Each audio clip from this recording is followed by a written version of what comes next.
Nah, halo semua. Mumpung hari ini libur, kita akan coba sharing bagaimana membuat kopi menggunakan mesin espresso seperti ini.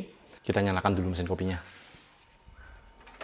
Karena menggunakan boiler, dia proses nyalainnya lumayan lama, mungkin sekitar 10-15 menit sampai ke 116 baru dia siap untuk dipakai. Jadi boilernya ini dia selain dipakai untuk mengeluarkan air panas bertekanan, dia juga dipakai untuk frotting, untuk memanaskan dan membuat susu jadi microbubble ya, berbusa, yang dipakai nanti untuk bikin latte art juga.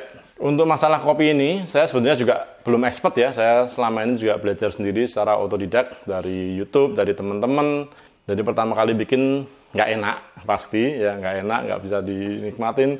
Tiap kali pergi kafe kok rasanya enak, bingung kenapa, apa yang salah. Setelannya grindernya ya, grindernya ini penting banget. Serpihannya ya, itu harus pas sesuai dengan jenis kopinya. Nanti kita akan belajar apa bedanya sebetulnya. Kalau terlalu kasar gimana, kalau terlalu halus gimana.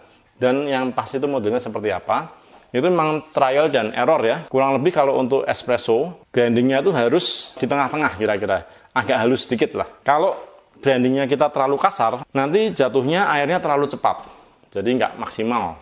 Kremanya juga akan cuma relatif sedikit. Kalau kita terlalu halus, seperti kopi tubruk ya, itu nanti hasilnya waktu kita bikin netes-netes saja. Dan rasanya terlalu asam, terlalu strong, bahkan terlalu banyak kremanya. Jadi kita harus ngusahain supaya setelah digiling, kemudian kita tamping menggunakan ini. Di tampingnya juga biasa-biasa aja lah. Tamping sih sebenarnya katanya sih nggak terlalu mengaruh. Yang penting rata, tersebar rata di dalam portafilternya ini. Kemudian keluarnya harus seperti istilahnya buntut tikus. Kecil, nggak netes-netes, nggak terlalu kencang juga. Kalau sudah rata, kita masukkan di sini, kita nyalakan mesin espressonya. Dia akan mengeluarkan air lewat saringan di bawah sini. Air yang panas dan tekanannya pas. Tekanannya berapa bar saya nggak begitu ingat. Mungkin nanti saya tunjukkan di sini, tekanannya sekian bar. Yang akan menekan gilingan kopi tersebut hingga dia mengeluarkan espresso atau sari kopinya itu. Yang bagus adalah ada hitamnya dan ada coklatnya di atasnya, istilahnya kremanya. Jadi kalau mau bikin cafe latte, kita perlu menggunakan gelas yang seperti ini, yang atasnya lebar sekali.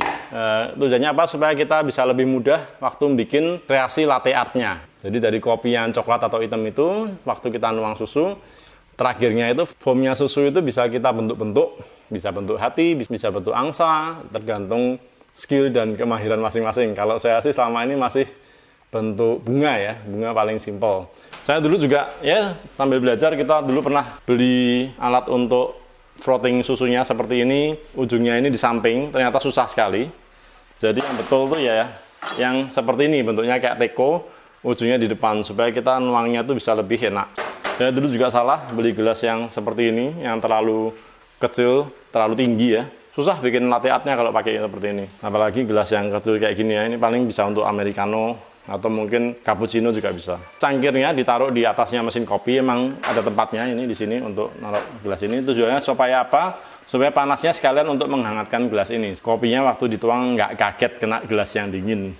Kopi itu memang ada dua macam. Yang satu Arabica itu lebih rendah kafeinnya, lebih tasty. Kalau Robusta itu lebih tinggi kafeinnya, lebih kerasa nendang lah istilahnya ya.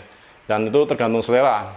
Rata-rata sih, tapi kalau orang bikin cafe latte itu biasanya pakainya yang Arabicanya banyak atau bahkan 100% Arabica. Untuk susu, ini juga trial dan error juga. Pertama kali saya bikin, saya pakainya susu UHT dan dijamin rasanya nggak enak. Kita kalau susu harus pakai susu yang fresh ya. Macam-macam, ada Greenfield, ada Cimory, ada Indomilk, ada Milk Life. Ini kebetulan saya lagi pakai Milk Life.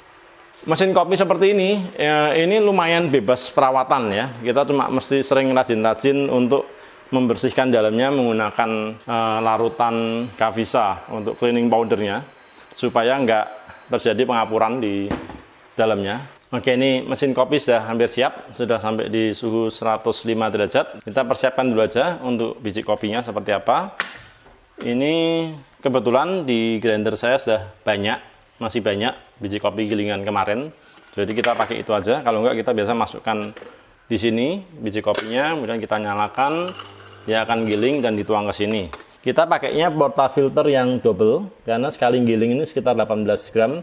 Ini nanti hasilnya untuk 2 porsi kopi. Kita akan takar ini agak penuh ini, tambahin sedikit lagi. Kemudian berikutnya yang penting adalah proses stamping. Kita ratakan dulu sedikit. Ini jangan sampai jatuh ya. Ini berat banget kalau jatuh. Lihat, pernah jatuh ini sampai jubinya pecah. Nah, stamping ini yang penting rata. Ditekan sedikit aja, yang penting rata. Ada yang tampingnya sekuat tenaga juga bisa juga, cuma kadang-kadang malah jadinya agak mampet. Jadi kalau saya sih yang penting rata aja bagus. Nah, hasilnya sudah rata bagus seperti ini. Kita masukkan ke dalam mesin espressonya. Kita ambil gelas 2, kita taruh di bawahnya sini. Nah, ini pas sudah 116. Kita tekan ini, kemudian kita tunggu kalau hasilnya seperti apa. Nah, ini lumayan oke lah, agak sedikit terlalu encer tapi masih oke. Nah, ini caranya untuk melepaskan sisa kopi, kumpulkan ke tempat seperti ini. Nah, udah bersih. Ini adalah ampas kopinya. Sekarang saatnya untuk bikin susunya. Sampai kira-kira di bawahnya dekokannya itu ya. Nah, frotting ini mesti belajar skill, tapi triknya gini, kita taruh nozzle-nya ini di dalam lubangnya sini agak miring sedikit supaya susunya muter. Ini kita nyalakan. Nah, kita usahakan susunya muter dan tidak terlalu banyak bikin buih pas gitu. Nah, setelah lumayan kita bisa tenggelamkan aja, nunggu sampai susunya panas. Nah, begitu tangan kita udah kepanasan berarti udah pas itu suhunya. Jangan lupa nozzle selalu dilap pakai kain basah, kemudian dibilas supaya jangan sampai susunya kesedot masuk ke dalam mesin. Nah, jadi seperti ini masih terlalu banyak buihnya dihilangin dulu. Kemudian tiba saatnya sekarang untuk bikin latte art. Sekarang megang gelasnya, cangkirnya menghadap ke sini supaya nanti motifnya persis kalau diminum arahnya betul.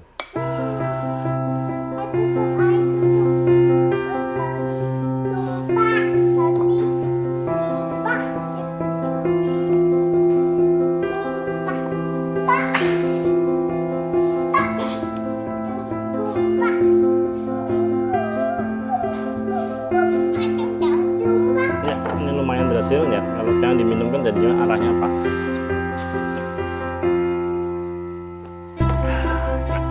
Untuk bersih-bersih jangan lupa mesinnya dimatikan, kemudian